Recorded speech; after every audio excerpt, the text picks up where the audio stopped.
Dimanche dernier, après, donc c'était notre premier dimanche, puisqu'on avait fermé durant la tempête de verglas, on a pris comme verset clé pour l'année le verset qui est au tableau.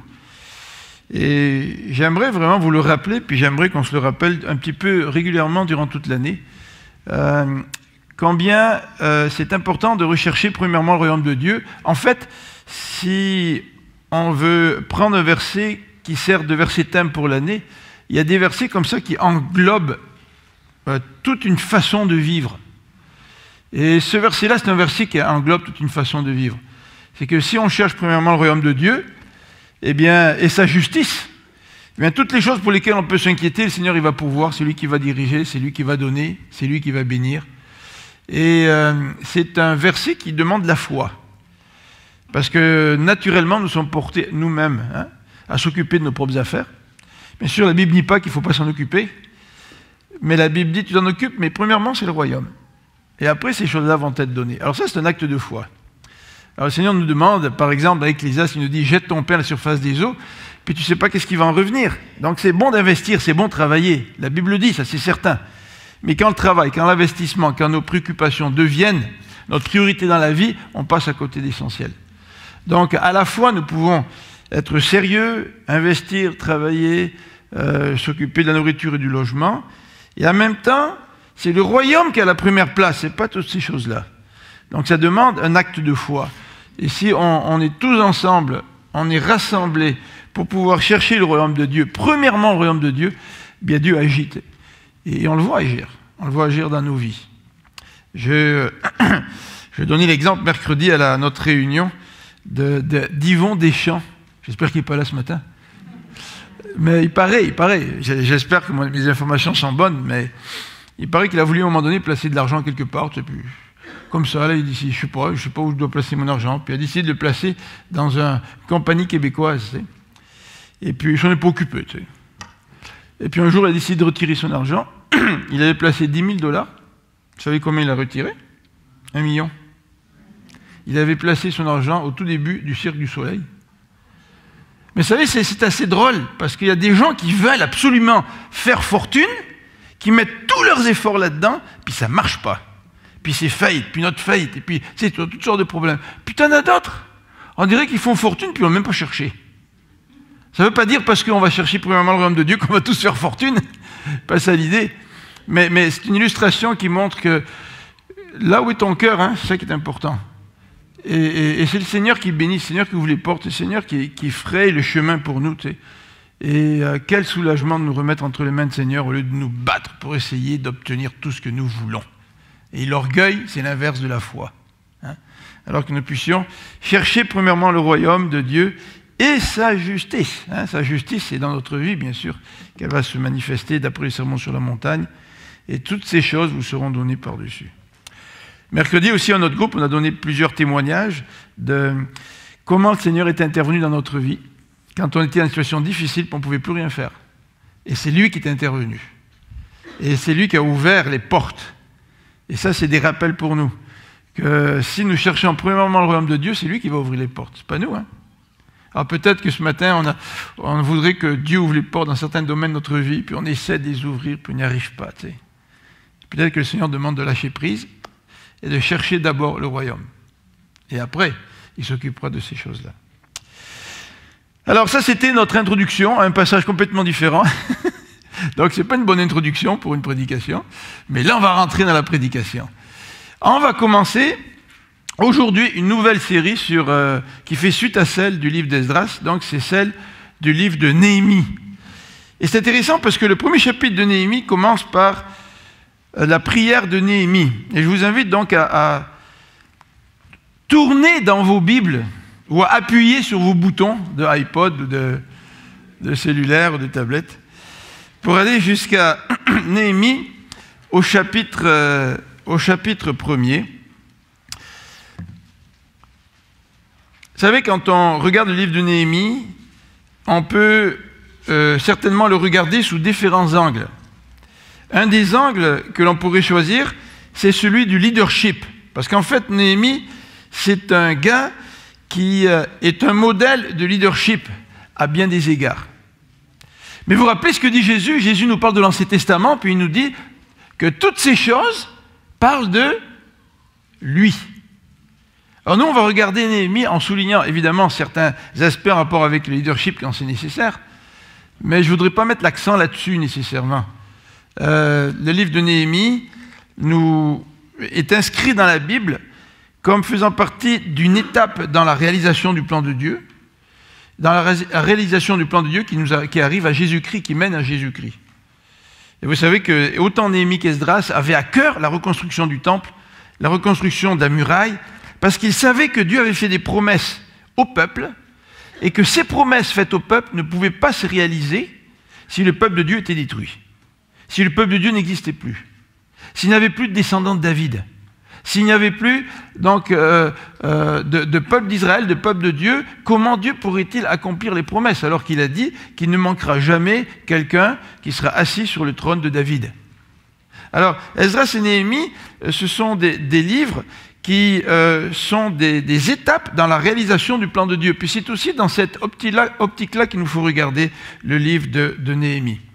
Alors, je vous invite à lire à partir du chapitre 1er au verset 1. Et on va regarder ensemble donc cette prière de Néhémie, une très très belle prière. En fait, plusieurs auteurs qui écrivent sur la prière étudient ce chapitre 1 de Néhémie, notamment celui-là. C'est une des prières les plus connues de l'Ancien Testament et du Nouveau Testament. Et c'est assez intéressant de voir que lorsqu'on parle de leadership, pour ceux qui mettent beaucoup l'accent sur le leadership, c'est intéressant de voir que tout commence par la prière. Tout est enrobé de prière, tout est béni dans la prière. Et certainement, c'est ça qui fait la différence entre un leader séculier et un leader qui croit en Dieu et qui met sa foi en son Dieu. Néhémie, chapitre 1, verset 1. Parole de Néhémie, fils de Hakalia, au mois de Kisle, la 20e année.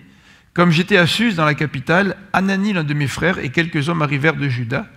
Je les questionnais au sujet des Juifs réchappés qui étaient restés de la captivité. Et au sujet de Jérusalem, ils me répondirent, « Ceux qui sont restés de la captivité sont là dans la province, au comble du malheur et de l'opprobre. Les murailles de Jérusalem sont en ruine et ses portes sont consumées par le feu. Lorsque j'entendis ces choses, je m'assis, je pleurais et je fus plusieurs jours dans la désolation. Je jeûnais et je priais devant le Dieu des cieux et je dis, ô Éternel, Dieu des cieux, Dieu grand et redoutable, toi qui gardes ton alliance et qui fais miséricorde à ceux qui t'aiment et qui observent tes commandements. Que ton oreille soit attentive et que tes yeux soient ouverts. Écoute la prière de ton serviteur, que ton serviteur t'adresse en ce moment, jour et nuit, pour tes serviteurs, les enfants d'Israël, en confessant les péchés des enfants d'Israël, nos péchés contre toi, car moi et la maison de mon Père, nous avons péché, nous t'avons offensé, et nous n'avons point observé les commandements, les lois et les ordonnances que tu prescrivis à Moïse, ton serviteur. Souviens-toi de cette parole que tu donnas ordre à Moïse, ton serviteur, de prononcer. Lorsque vous pécherez, je vous disperserai parmi les peuples. Mais si vous revenez à moi, et si vous observez mes commandements et les mettez en pratique, alors quand vous seriez exilés à l'extrémité du ciel, de là, je vous rassemblerai. Et je vous ramènerai dans le lieu que j'ai choisi pour y faire résider mon nom. Ils sont tes serviteurs et ton peuple, que tu as racheté par ta grande puissance et par ta main forte. Ah Seigneur, que ton oreille soit attentive à la prière de ton serviteur et à la prière de tes serviteurs qui veulent craindre ton nom. Donne aujourd'hui du succès à ton serviteur et fais-lui trouver grâce devant cet homme. J'étais alors et chanson du roi. C'est intéressant parce qu'en lisant ce chapitre, je ne peux pas faire autrement que de faire le lien avec l'enseignement de dimanche dernier. Chercher d'abord le royaume de Dieu. Cet homme, Néhémie ainsi qu'Esdras, avait vraiment à cœur le peuple de Dieu, le royaume de Dieu. Et c'est pour cette raison qu'ils s'intéressent à Jérusalem, c'est pour cette raison qu'ils prennent des nouvelles, c'est pour cette raison qu'ils font des démarches, c'est pour cette raison qu'ils s'investissent pour la reconstruction de Jérusalem, parce qu'ils s'intéressaient au royaume de Dieu. Et certainement que si Néhémie et Esdras avaient été des auditeurs de Jésus, en entendant Jésus dire « Cherchez premièrement le royaume des cieux » ou le royaume de Dieu et sa justice, Esdras et Néhémie auraient dit « Amen ». Ils auraient été convaincus des paroles de Jésus-Christ. Alors dans cette prière, j'aimerais qu'on regarde plusieurs éléments, en particulier ce qui ressort de la prière, c'est la description du Dieu de Néhémie, le Dieu que Néhémie prie. Qui était-il? Et c'est intéressant de nous poser la question de savoir qui est le Dieu que nous adorons, qui est le Dieu que nous suivons, qui est le Dieu dans lequel nous disons placer notre confiance. Qui est-il? Est-ce que c'est un grand Dieu? Est-ce que c'est un petit Dieu? Est-ce que c'est un Dieu que nous façonnons à notre image? Même en tant que chrétiens évangéliques, nous pouvons facilement façonner Dieu un petit peu à notre image, selon notre perception. Mais nous allons voir quel est ce Dieu à qui Néhémie s'adresse dans cette prière. Nous allons voir aussi un deuxième élément dans la prière, c'est que Néhémie accorde une place à la confession. À la confession. Ce matin, nous avons demandé pardon dans la prière, en particulier parce que nous ne sommes pas toujours très intéressés par nos frères et nos sœurs qui souffrent. J'ai reçu un courriel de Lucia et son mari, alors je ne vais pas dire le nom parce qu'on nous a dit que les courriels devraient demeurer secrets. Puis là, on est enregistré, donc on va passer sur Internet. Mais c'est un couple de missionnaires qui est en Afrique et dans le pays dans lequel ils vivent, suite à la publication de la revue de Charlie Hebdo, il y a eu des manifestations, il y a eu des troubles, il y a eu des morts, et il y a eu des églises chrétiennes incendiées. Vous vous rendez compte? Alors c'est sûr qu'on est pour la liberté d'expression, mais comme on disait avec David, hein, la liberté d'expression ne nous donne pas le droit de dire n'importe quoi. Et en tant que chrétiens, nous devons aussi avoir des paroles qui bénissent, et non pas simplement des paroles qui mettent de l'huile sur le feu. Tu sais. Alors la liberté d'expression, oui, mais avec la sagesse que Dieu nous donne. Et il y a des conséquences, hein. Et malheureusement, il y a des conséquences pour des gens qui vivent à des centaines de kilomètres de la France, ou des milliers de kilomètres de la France. Il y a des gens qui sont morts. Alors, c'est vrai que ce matin, nous avons confessé. Mais est-ce que nous avons l'habitude de confesser? En fait, quand nous confessons en tant qu'Église, souvent, c'est des confessions générales. Souvent, c'est le « nous ». Mais c'est rare le « je ». Tu sais. Mais toujours est-il, est-ce que nous avons l'habitude de confesser nos péchés devant Dieu dans la prière? Alors ça, c'est le deuxième élément de ce texte ce matin. Et le troisième élément que je voudrais regarder avec vous, c'est celui de l'intention de Néhémie. En fait, l'intention de Néhémie, elle ressort peut-être pas en priorité de la prière. En fait, quand nous, on a des plans, quand nous, on a des intentions, quand on a des désirs, souvent, c'est ça qui ressort dans nos prières. Tu sais, Seigneur, là, j'ai besoin de travail, Seigneur, puis ça urge, qu'est-ce que tu fais, Seigneur? C'est minuit moins une. Mais Seigneur te répond en disant, c'est pas encore minuit. Mais c'est vrai, nos soucis, nos requêtes, c'est souvent ceux qui prennent le plus de place dans nos prières. Ce n'est pas le cas ici. Mais pourtant, Néhémie a une intention quand il prie, et c'est ce que j'aimerais regarder avec vous, l'intention de Néhémie dans sa prière. Et ça nous amènera, ça fera le lien avec le chapitre 2. Alors tout d'abord, regardons ensemble le Dieu que Néhémie prie. Quel est-il ce Dieu-là? Bien, la prière de Néhémie nous présente une description du caractère de Dieu, une description des promesses de Dieu et une description des actes de Dieu. C'est intéressant parce que quand Joseph a prié ce matin, puis on ne s'est pas consulté du tout, Joseph a prié pour la conversion des persécuteurs. Hein? Et il a fait référence à quoi? À l'exemple de l'apôtre Paul. Qu'est-ce que Joseph a fait? Il a fait référence aux actes de Dieu, décrits dans la Bible. Et s'est appuyé sur des actes de Dieu pour avancer, amener sa prière à Dieu. Et c'est ce que Néhémie fait. Donc non seulement il présente le caractère de Dieu, et il s'appuie sur les promesses de Dieu, mais il s'appuie aussi sur les actes de Dieu. Alors 3 éléments qui nous décrivent le Dieu que Néhémie prie. C'est ce même Dieu que nous prions nous aussi. Alors regardons tout d'abord le caractère de Dieu. Mais la prière commence au verset 5 en disant ceci, au verset 5, « Je dis », donc il prie, « Ô Éternel, Dieu des cieux, Dieu grand et redoutable. » C'est intéressant, hein? Ah mais tu sais, Seigneur, ta parole nous dit que Jésus c'est notre frère, ta parole nous dit que tu es notre Père. Et pourtant, Quand Jésus nous donne l'exemple de prière, il nous dit, commencer en disant « Notre Père », bien sûr, mais qui est aux cieux. Donc notre Dieu, même si notre Père, il est tout de même grand et il est dans les cieux, il est puissant, mais il est aussi redoutable. Alors c'est intéressant parce que nous n'avons peut-être pas assez aujourd'hui en tant que chrétiens cette conception d'un Dieu qui est redoutable. Un Dieu qui est tellement redoutable que la parole dit qu'il vaut mieux tomber. C'est vraiment affreux de tomber entre les mains du Dieu vivant. C'est un Dieu qui juge. C'est un Dieu qui est tellement redoutable qu'il n'a pas hésité à donner son Fils pour que son Fils meure à cause de nos fautes. Dieu est redoutable. La colère de Dieu est redoutable. Les jugements de Dieu sont redoutables.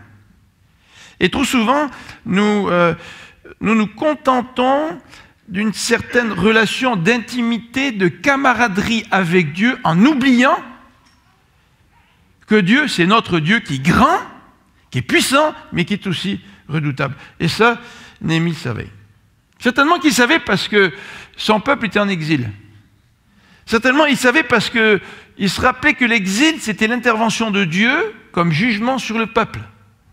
Et quand tu es l'objet du jugement de Dieu, ben tu sais que Dieu est redoutable. Tu prends conscience de ton péché, tu prends conscience de la grandeur de Dieu, de la sainteté de Dieu, et de ce que tu mérites devant Dieu.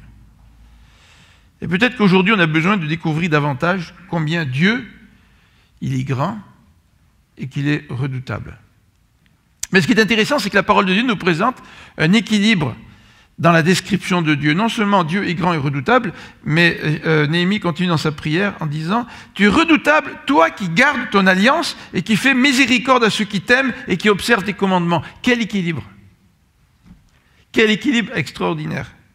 Un Dieu qui est fidèle et miséricordieux. Il est fidèle parce qu'il garde son alliance. Il a fait une alliance avec le peuple, et puis son plan va s'accomplir. L'alliance qu'il a faite avec le peuple, ça va s'accomplir. Il n'y a personne qui pourra détruire cette alliance-là. Même si le peuple est infidèle, l'alliance qu'il a faite avec le peuple, elle va s'accomplir. Même si le peuple échoue constamment à travers l'Ancien Testament, et le livre de Néhémie en est un exemple, eh bien, à cause de l'exil, Dieu est fidèle, il préserve son alliance. Et c'est la raison pour laquelle Néhémie s'appuie sur cela dans sa prière. Il dit, Dieu, tu es tellement redoutable, mais en même temps, je sais que tu es fidèle, en même temps, je sais que tu es miséricordieux, donc je veux m'appuyer sur ce Dieu-là quand je te prie. J'espère qu'on ne s'appuie pas trop sur un aspect de Dieu au détriment de l'autre. Ah, Dieu est tellement bon, tu sais, qu'on oublie qu'il est redoutable. Mais parfois, nous pensons qu'il est tellement redoutable qu'on oublie qu'il est bon, qu'on oublie qu'il est miséricordieux et qu'il fait preuve de miséricorde envers nous. Et le verset 6 continue dans cette prière. Néhémie s'adresse à un Dieu qu'il connaît, qui n'est pas simplement redoutable et miséricordieux, mais à un Dieu qui répond. Un Dieu qui répond. Et le verset 6, Néhémie dit que ton oreille soit attentive et que tes yeux soient ouverts. Écoute la prière que ton serviteur t'adresse en ce moment, jour et nuit. Néhémie sait que Dieu est un Dieu qui entend, un Dieu qui répond. Et Néhémie veut que Dieu réponde. Donc si Néhémie veut que Dieu réponde, il va s'adresser à lui, il va venir vers lui, même s'il est redoutable, il vient vers lui parce qu'il sait que Dieu, quand il répond, c'est un acte de grâce. Dieu n'est pas obligé de répondre. C'est un acte de miséricorde. Dieu n'est pas obligé de répondre. Et Néhémie va s'approcher de ce Dieu-là et il va tout faire pour que Dieu puisse répondre à sa prière. C'est intéressant parce que souvent nous prions à Dieu, nous, en prenant pour acquis que Dieu répond, quel que soit le genre de vie qu'on a, Dieu répond. Tu sais. Peut-être parce qu'on n'a pas un équilibre dans cette perception que nous avons de Dieu. Dieu est aussi un Dieu redoutable. Néhémie s'appuie non seulement sur le caractère de Dieu, c'est notre Dieu, qui est grand et redoutable, qui est fidèle, mais c'est un Dieu qui écoute. Il écoute la prière du pauvre, il écoute la prière du misérable, il écoute la prière du pécheur qui se repent. Ça, c'est extraordinaire. Un Dieu qui est tellement grand, qui écoute la prière d'une fourmi. Là. On est comparé à des fourmis tellement on est petit. Et de savoir que ce Dieu-là tend l'oreille vers nous, qu'il s'intéresse à nous. Ça, c'est un encouragement à la prière. Ensuite, Néhémie s'appuie sur les promesses de Dieu, à partir du verset 8. Au verset 8, il nous dit ceci, « Souviens-toi de cette parole. » Est-ce que Dieu a oublié? Non, c'est certainement une façon de parler. Hein. C'est une façon pour Néhémie de ramener la parole que Dieu a faite. Et Néhémie vient vers Dieu en disant, « Écoute Seigneur, tu as dit ceci. Puis je te prie pour que tu puisses accomplir ce que tu as dit. » Et en particulier, Néhémie va s'appuyer sur un texte de Moïse dans le Deutéronome au chapitre 30 et au verset 1 à 10, en particulier versets 3 et 4, 3 à 5, ces versets qui parlent de l'exil, si le peuple est infidèle, mais aussi du retour de l'exil, si le peuple revient à Dieu et puis se repent de ses péchés. Donc Néhémie s'appuie sur les promesses de Dieu. Et ce qui est intéressant, c'est qu'il y a toujours dans la parole de Dieu un équilibre entre le jugement de Dieu et la miséricorde de Dieu. Et les deux, à la fois le jugement de Dieu et à la fois la miséricorde de Dieu, forment les promesses de Dieu. Nous, on oublie que le jugement fait aussi partie des promesses de Dieu. Le verset 8b, « Lorsque vous pécherez, je vous disperserai parmi les peuples. » La parole de Dieu parle de jugement, la parole de Dieu parle de condamnation. La parole de Dieu parle de notre Dieu redoutable qui réagit face au péché. La parole de Dieu parle de ce Dieu redoutable qui châtie ceux qu'il aime. Ah ouais, mais il m'aime tellement Dieu, je m'en fous un peu de son châtiment, il m'aime, tu sais. Oh. Vous vous rappelez quand David a péché par le recensement, puis Dieu lui a donné un choix, il dit, qu'est-ce que tu veux là? Tu veux tomber entre les mains de Dieu, tu veux tomber entre les mains de tes ennemis, tu veux laisser le choix. Alors il a dit, je préfère tomber entre les mains de Dieu, mais il savait que Dieu était un Dieu redoutable. Mais il préférait tomber entre les mains du Dieu qui est plus redoutable que les ennemis, parce qu'il savait que Dieu était aussi un Dieu miséricordieux. Le jugement que nous retrouvons dans la parole de Dieu, ça fait partie des promesses de Dieu.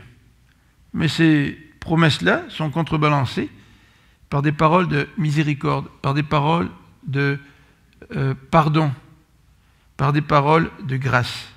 Si vous revenez à moi, et si vous observez mes commandements et les mettez en pratique, alors, quand vous serez exilés à l'extrémité du ciel, c'est-à-dire loin, loin, loin, loin, de là, je vous rassemblerai et je vous ramenerai dans le lieu que j'ai choisi pour y faire résider mon nom. Dans l'histoire de l'humanité, il y a des peuples qui ont disparu, complètement disparu. Les Hittites, c'était un peuple de l'Ancien Testament, qui avait développé toute une civilisation, qui ont disparu. Et au point où lorsque les spécialistes, les érudits du 19e siècle lisaient la mention des Hittites dans l'Ancien Testament, ils disaient, ça c'est certainement inventé par les auteurs, on ne sait même pas de quoi ils parlent, quel est ce peuple. Et finalement, l'archéologie a découvert des sites qui prouvaient l'existence de la civilisation des Hittites. C'est facile de disparaître. L'histoire du monde est une histoire de peuples qui ont disparu. Et Dieu a dit pourtant, après son jugement, en guise de miséricorde, si vous vous repentez, si vous revenez à moi, moi je vous ramènerai. En fait, Dieu ne voulait pas que son peuple disparaisse. Et Dieu s'appuie toujours sur ses promesses. Quand vous priez, quand je prie, est-ce que je m'appuie sur la parole de Dieu? Est-ce que je la connais assez d'abord pour pouvoir l'utiliser dans mes prières, puis l'utiliser correctement? Est-ce que je m'appuie sur les promesses de Dieu pour intercéder en la présence de mon Dieu? Mais est-ce que je m'appuie aussi sur les actes de Dieu? Sur les actes de Dieu au verset 10. Ils sont tes serviteurs et ton peuple que tu as rachetés par ta grande puissance et par ta main forte. Ah, de quoi parle-t-il ici? Néhémie fait certainement référence à la rédemption, par la rédemption à la sortie d'Égypte. Hein. La rédemption de l'Égypte, Dieu a racheté son peuple. Et il l'a racheté pour faire alliance avec lui. Ça fait partie de cet acte que Dieu a fait. Dieu rachète. Pourquoi il rachète? Pour que ce peuple lui appartienne. Avec le rachat, se trouve ce concept d'appartenance. Dieu nous a rachetés pour que nous soyons à lui, pour que nous lui appartenons. Et il a scellé cette appartenance par une alliance qu'il a faite. Et Dieu s'appuie sur cela. Il s'appuie sur cet acte divin pour pouvoir intercéder dans cette situation qui est catastrophique, comme on va le voir un peu plus tard. Si nous lisons dans l'Ancien Testament, nous pouvons voir plusieurs exemples de cela. Le roi Salomon, lorsqu'il a effectué la dédicace du temple, et qu'il a prié justement en disant « Seigneur, si jamais on te désobéit puis que tu nous envoies toutes sortes de malheurs, parce que tu as sorti ton peuple de l'Égypte, s'il prie à toi, s'il revient, s'il confesse, s'il se repent, bien interviens, guéris ton peuple. Si ton peuple s'humilie, prie et me cherche. » Vous connaissez le chant? Hein? Je l'exaucerai des cieux, dit la parole du Seigneur. Et dans Deutéronome 9, au chapitre 26, au verset 26 et 29, nous avons l'exemple de Moïse qui intercède pour le peuple. Il dit à Dieu, écoute Dieu, fais pas ce que tu veux faire envers le peuple, parce que ce peuple-là, tu l'as sorti d'Égypte. Tu l'as racheté. C'est ton peuple. Que vont dire les nations si jamais tu le détruis puis tu fais un nouveau peuple de moite? Et qu'est-ce qu'ils vont dire ces nations-là? Alors que tu as racheté ce peuple et tu l'as sorti de l'Égypte avec la force de ton bras, comme dit la parole de Dieu. Donc, quel est le Dieu que nous prions? Vous savez, est-ce que nous faisons une petite prière un petit peu rapide le matin avant d'aller travailler? Et lorsque l'épreuve vient, eh bien, nous sommes écrasés. Nous n'avons même plus envie de prier. Serait-ce parce que nous avons une perception un petit peu trop minimaliste de qui est notre Dieu? Parce que c'est dans les épreuves, c'est dans les difficultés que le caractère de notre Dieu devient un soutien pour nous, que ses promesses deviennent un support et que ses actions sont là pour ranimer notre foi. Quel est le Dieu que nous prions? Deuxième élément que j'aimerais regarder avec vous, c'est la confession. Au verset 6b et 7, Néhémie confesse les péchés du peuple, les siens et ceux de la maison de son père. On pourrait se poser la question tout d'abord, qu'est-ce que c'est que le péché, hein? Est-ce que c'est simplement une faute ou une erreur, hein? Lorsque, un petit peu avant Noël, je me suis fait arrêter par la police. Je pensais que je me suis fait jamais arrêter par la police. Vous n'avez pas beaucoup de compassion, hein? En fait, je me suis fait arrêter à la police parce que j'étais un petit peu distrait, puis je roulais à 51 dans une zone de 30. Alors là, vous avez de la compassion, hein? J'ai dépassé d'1 kilomètre. Il m'a dit, vous êtes à 51. Ah bon? Puis je n'avais même pas réalisé, tu sais, j'étais un petit peu dans la lune, puis je passe à côté d'une école, puis la zone de 30, elle n'est pas très longue, hein? Elle est peut-être, je ne sais pas, moi, sur une couple de centaines de mètres. Tu sais. Puis là, il vient me voir, il ne m'a pas dit, écoutez, monsieur Bonicel, vous avez péché. Tu sais. Il m'a dit, vous avez commis une erreur, maintenant il faut payer une contravention. Tu sais. Alors, je ne l'avais pas vu. Je ne vous dirai pas les jokes que Roland me raconte par rapport à ces situations-là, mais quand on va à la prière le mercredi, on s'en communique quelques jokes à ce niveau-là, quelques blagues. Mais non, le péché, c'est pas une faute, c'est pas une erreur, simplement. On dit, oh, bon, j'ai fait une erreur. Bon, j'ai fait une erreur, j'ai conduit un petit peu trop vite, ça n'a pas été grave, là, mais tu sais, j'ai fait une erreur. Bon, je me suis peut-être pas arrêté comme il faut un stop, j'ai fait une erreur. Mais la Bible va beaucoup plus loin que ça. Vous savez, les erreurs, on en fait tous. On dit qu'on apprend en faisant des erreurs. En fait, dans ce vocabulaire-là, parfois, nous minimisons l'erreur, peut-être pour nous justifier, en transformant cette erreur en quelque chose de positif. Bah, tiens, on apprend de nos erreurs, puis on grandit à travers nos erreurs. Donc, les erreurs, les fautes, elles ne sont pas aussi graves que cela. Mais ici, dans ce passage au verset 7, le texte nous dit « Nous t'avons offensé ». Qu'est-ce que c'est qu'une offense? La meilleure façon, une des façons de définir l'offense, c'est de penser qu'en nous, on est offensé. Mais pas offensé parce qu'on est trop susceptible, ou pas offensé parce qu'on a une mauvaise perception, ça arrive souvent, mais offensé parce que véritablement quelqu'un nous a fait du mal. C'est comment vous sentez quand vous êtes offensé? Dieu est offensé par le péché. Et quand on pense à tout ce qui se passe là, je lisais encore cette semaine des rapports sur l'État islamique, sur ces gens qui se font tuer, sur ces femmes qui se font enlever, sur ces enfants qui se font entraîner pour être des tueurs. Tu sais. Pensez que Dieu ne souffre pas, pensez que Dieu ne réagit pas. Et quand moi je pêche, bien sûr, c'est des petits péchés par rapport. Mais est-ce que Dieu n'est pas offensé? Dieu est aussi offensé. David dit, je suis né, j'étais conçu dans le péché. Et le péché, c'est une offense à Dieu. Et ça, Néhémie le comprend extrêmement bien. Il n'y a pas de négociation. Il n'y a pas de minimisation du péché. En utilisant les circonstances. Ouais, mais tu sais, Seigneur, j'étais dans telle et telle circonstance. Un petit peu comme Saül l'a fait. Seigneur, les Philistins là, me serraient de partout, donc tous mes hommes commencent à partir. Ben, j'ai offert le sacrifice. Je sais que je ne devais pas, mais tu vas comprendre, Samuel, n'est-ce pas? Non, non. Néhémie appelle chat ce qui est chat. Hein? Pas de faux fuyants. Le péché, c'est une offense envers Dieu. Et qu'est-ce que c'est ce péché? Ben, ce péché, c'est une désobéissance. C'est une désobéissance à la loi qui est révélée. On pourrait dire, ouais, mais Seigneur, tu sais, c'est une désobéissance, mais je ne savais pas. Vous savez, c'est péché par omission, c'est péché par méconnaissance, par ignorance. Encore une fois, ce sont certainement des excuses qu'on trouve pour minimiser notre péché. Mais le Seigneur nous dit, écoute, moi je t'ai révélé, j'ai révélé ma loi, j'ai révélé ma parole. Maintenant, si tu pêches contre cette parole qui est révélée, tu es responsable de ton péché. Et Néhémie accepte pleinement la responsabilité du péché, du peuple, du sien et de la maison de son père. Et Néhémie confesse le péché. Nous avons péché contre toi. Nous confessons les péchés des enfants d'Israël, nous dit la prière de Néhémie.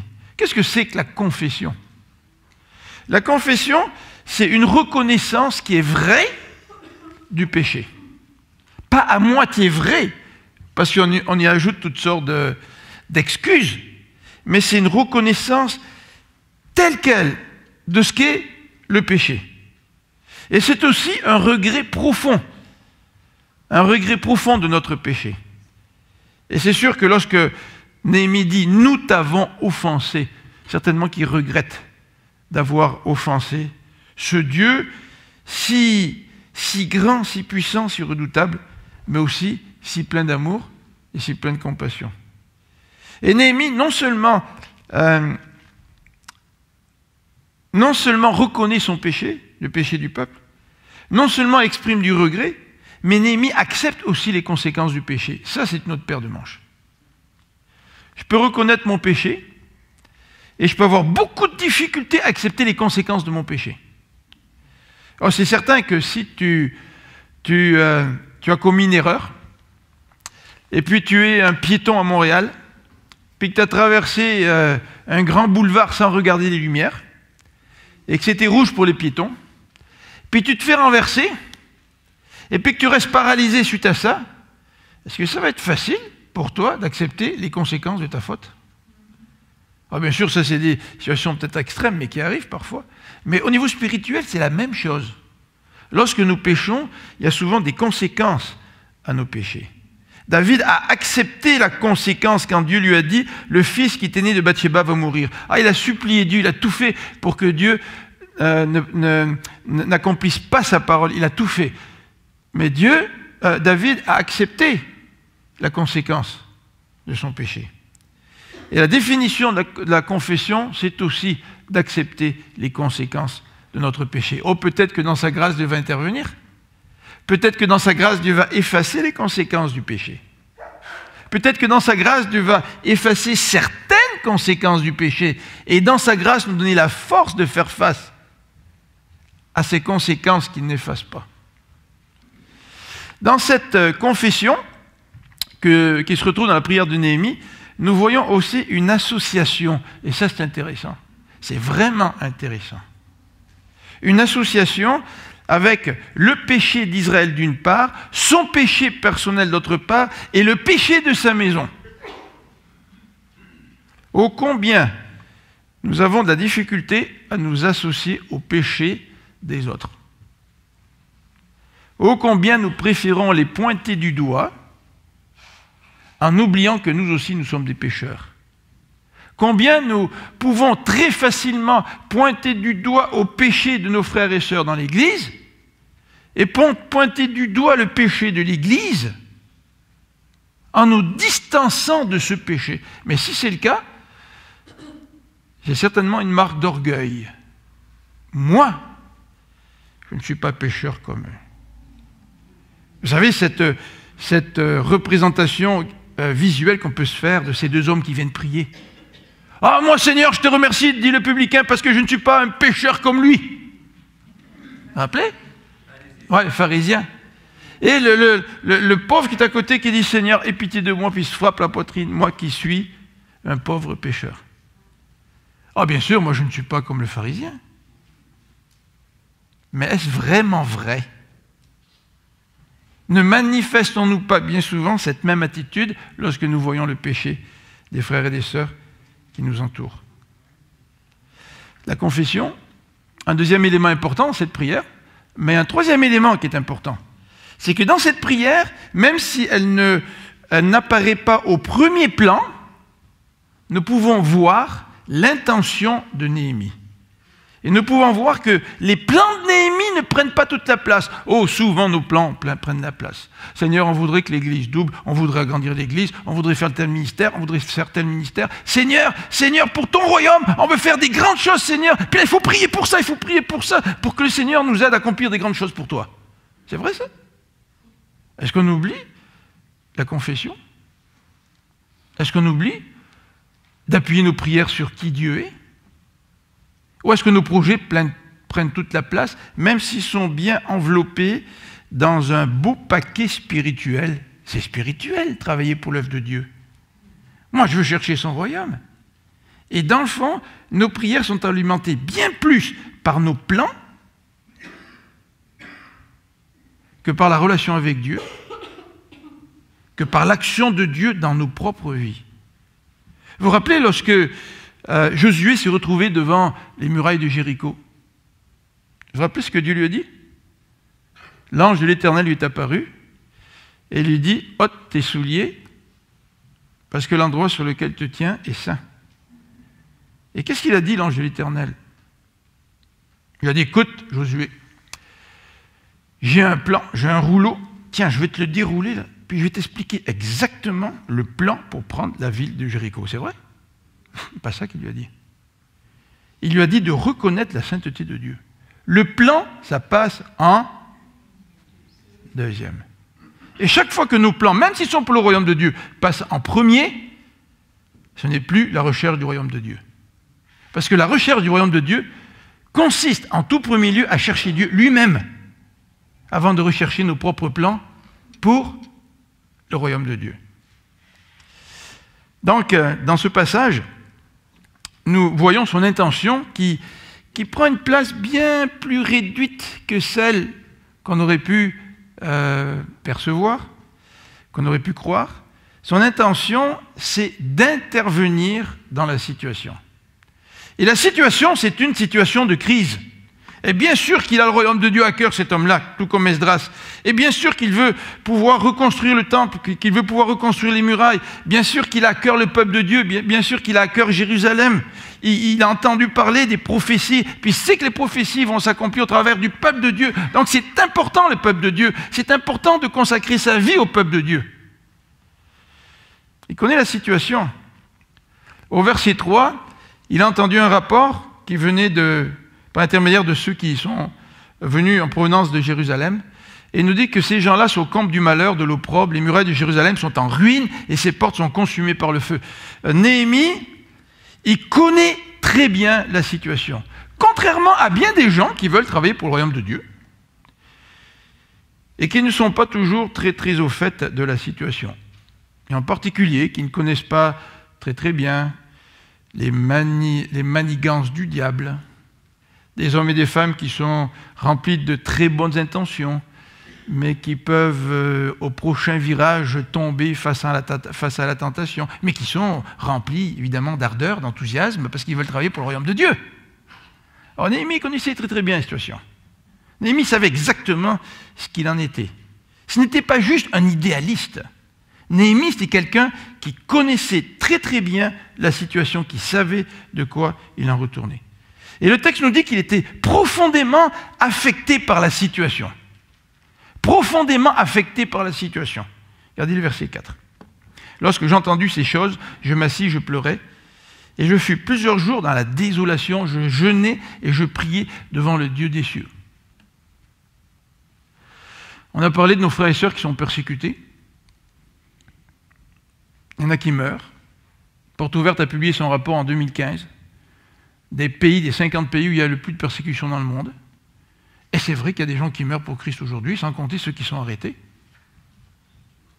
Et lorsque nous entendons cela, sommes-nous profondément attristés, affligés par la situation? Ou est-ce que nous sommes un peu indifférents? Peut-être que nous aussi, on devrait, comme Néhémie, confesser nos péchés. Mais Néhémie, il était profondément attristé. Vous savez, travailler pour le royaume de Dieu sans être animé par cette peine, par cette souffrance causée par le péché qui est autour de nous. Si nous voulons œuvrer pour le royaume de Dieu sans être touchés au plus profond de nous-mêmes par la situation spirituelle de ceux qui nous entourent, pourrons-nous véritablement accomplir pour le royaume de Dieu ce que Dieu veut accomplir au travers de nous? C'est très facile d'être idéaliste, sans trop connaître les situations. C'est très facile de vouloir faire des plans, de vouloir faire des ministères, de vouloir se lancer dans la construction de belles œuvres pour le Seigneur, sans avoir ces mêmes sentiments qui animaient Néhémie. Mais alors, Seigneur, qui sommes-nous si nous ne sommes pas animés par les mêmes sentiments de Néhémie? Qui sommes-nous? Qu'est-ce que nous voulons vraiment? Voulons-nous vraiment travailler pour ton royaume? Mais Seigneur, il semble que tu me mets à cœur certains ministères, mais Seigneur, on dirait que mon cœur n'est pas aussi près, n'est peut-être pas aussi près que ce qu'il devrait être. Oh, c'est tellement facile d'accepter un ministère sans porter dans son cœur ces souffrances-là qui accompagnaient Néhémie. Mais ce sont ces souffrances-là qui ont fait du ministère de Néhémie ce qu'il était. Et c'est ces souffrances-là que Christ portait dans son cœur qui ont fait du ministère de Christ le ministère qu'il a effectué. Christ connaissait la situation. Il savait que nous étions complètement perdus. Il savait que la situation était sans espoir. Et Christ souffrait de cette situation-là. Christ avait un cœur pour ceux qui étaient perdus. Et Christ a pleuré devant Jérusalem. Jérusalem qui massacrait ses prophètes au lieu de les écouter. Mais Christ a été le ministre, le serviteur par excellence. Donc, animé de ces émotions qui le submergent, il désire tout de même agir. Ça, c'est intéressant. Il y a encore un équilibre dans la vie de cet homme-là. Parce que lorsque nous sommes découragés, lorsque nous sommes abattus, lorsque nous pleurons, la tendance, c'est d'être découragés et de tout abandonner parce que c'est trop lourd pour nous. Et vous voyez dans cet homme-là, dans Jérémie, une sensibilité, une connaissance exacte de la situation, une sensibilité, une souffrance, mais qui n'empêche pas de vouloir servir le royaume de Dieu. Et lui, il veut agir. Regardez au verset 11. Au verset 11, le texte nous dit « Ah Seigneur, que ton oreille soit attentive à la prière de ton serviteur et à la prière de tes serviteurs qui veulent craindre ton nom, donne aujourd'hui du succès à ton serviteur. » Vous voyez comme le succès ne prend pas beaucoup de place dans sa prière? Il y a bien d'autres choses qui prennent la place. Et pourtant, il demande à Dieu de lui accorder du succès dans son entreprise. Alors, on a d'autres éléments qui nous parlent de son intention, et on va terminer avec 2 éléments.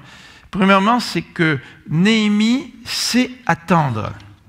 Il est convaincu que Dieu veut l'utiliser, et au lieu de foncer tête baissée, Néhémie, il sait attendre. Et le texte nous dit, au début du chapitre, au 1er verset, que c'est au mois de Kislev, la 20e année, qu'il a reçu ce rapport de Jérusalem. Au mois de Kislev, c'est-à-dire au mois de novembre-décembre. Et le chapitre 2 de Néhémie, au verset 1er, nous dit au mois de Nissan, alors qu'il était en train de servir le roi. Puis là, quelque chose qui va se passer. Là, il va demander des faveurs au roi, n'est-ce pas? Et le mois de Nissan, c'est 4 mois plus tard, c'est-à-dire décembre, janvier, février, mars et mars-avril. 4 mois plus tard. Et quand on a à cœur un ministère pour le Seigneur, d'habitude, on piaffe d'impatience. Hein? Moi, je me rappelle quand j'avais fini mes études à Toronto, puis que je réfléchissais à quel endroit le Seigneur voulait qu'on aille travailler avant que j'arrive pour être pasteur au Québec. Ben, c'est vrai qu'on piaffe d'impatience. Et puis, des fois, quand on piaffe d'impatience, bien, on piaffe. Hein? On ne fait pas toujours attention sur quoi on met les pieds. Hein?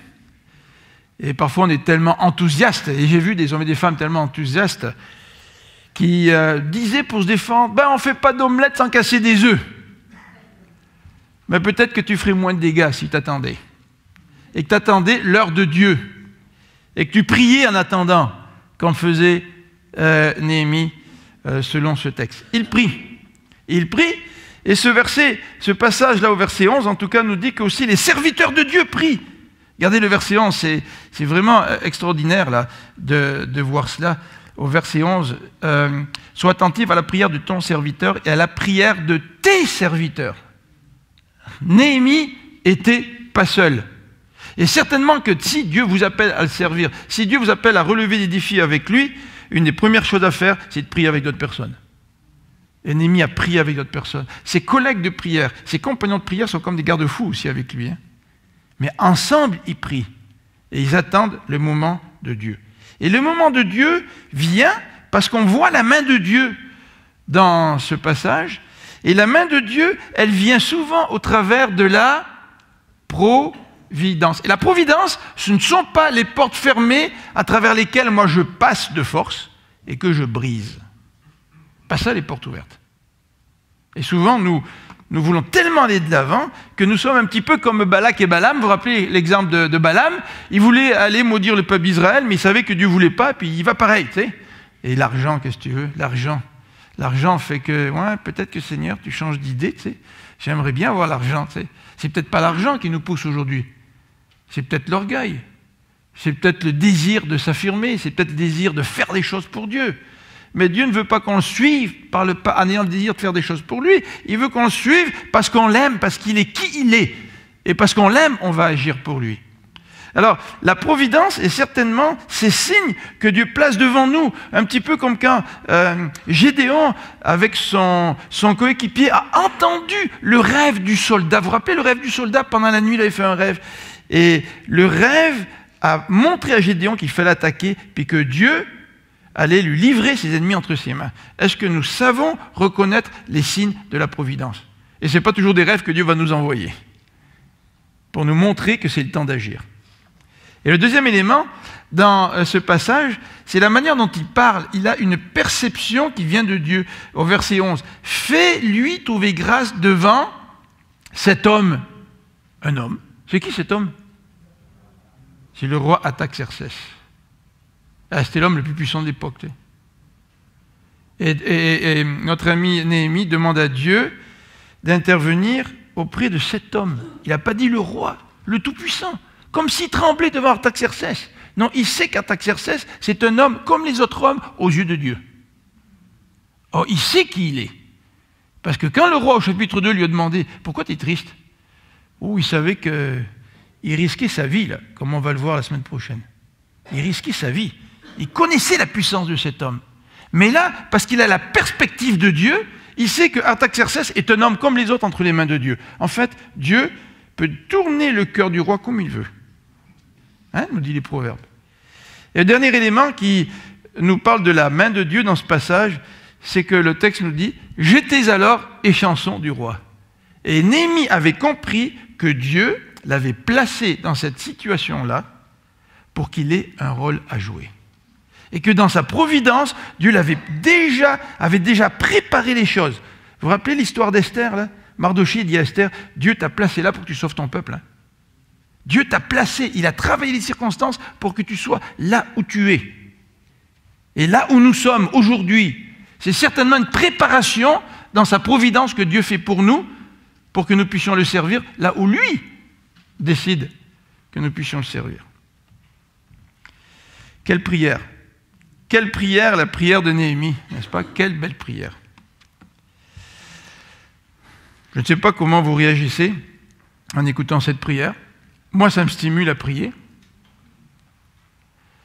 Ça me stimule à mieux connaître ce Dieu. Ça me stimule à mieux m'appuyer sur lui. Ça m'encourage parce que je sais que Dieu répond à mes prières.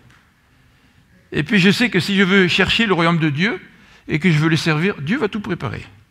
C'est lui qui va préparer ce qu'il veut que moi j'accomplisse. Est-ce que vous êtes posé la question, Seigneur, je veux chercher ton royaume, qu'est-ce que tu veux que je fasse? Mais Seigneur, je ne veux pas que ce soit mes désirs qui l'emportent.